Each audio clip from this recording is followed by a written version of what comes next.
8 pontes cruzam os rios do Recife. Esse patrimônio cantado em prosa e verso foi se modificando com o desenvolvimento da cidade. Por causa delas que a capital de Pernambuco é conhecida como a Veneza brasileira. O conjunto de rios e pontes é o principal cartão postal do Recife. Os caminhos sobre as águas ligam as ilhas por onde a cidade se estendeu. As pontes de concreto, beleza e história permitem o vai e vem dos moradores como se não houvesse divisão entre terra e água. O que as pontes representam para o Recife?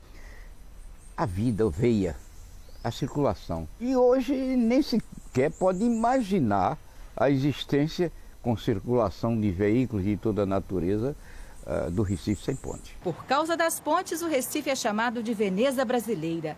8 delas entrelaçam os rios Capibaribe e Beberibe ao coração da cidade.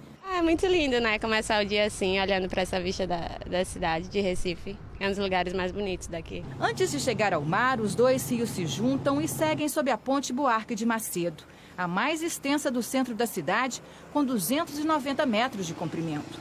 Ela já foi de madeira, quando era chamada de Ponte Provisória.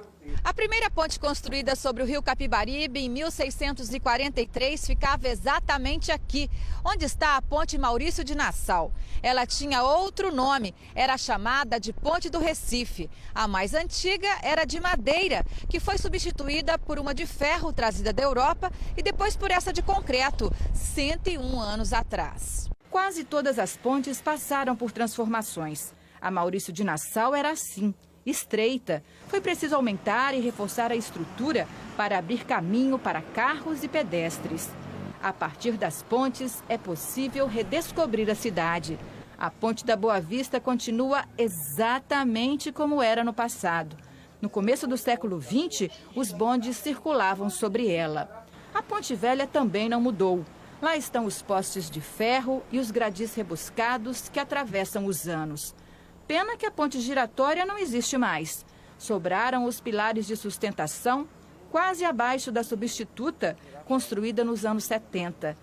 Era a única do país que movia o vão central para dar passagem aos barcos.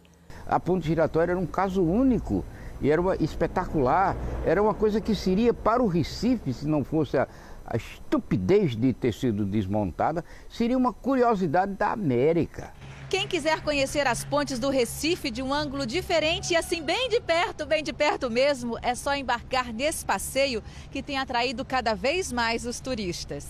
Os barcos lotados percorrem os labirintos de água. Você tem uma visão da cidade de um outro prisma, de um outro ângulo. 3 ilhas, 2 rios, 8 pontes, um patrimônio do Recife.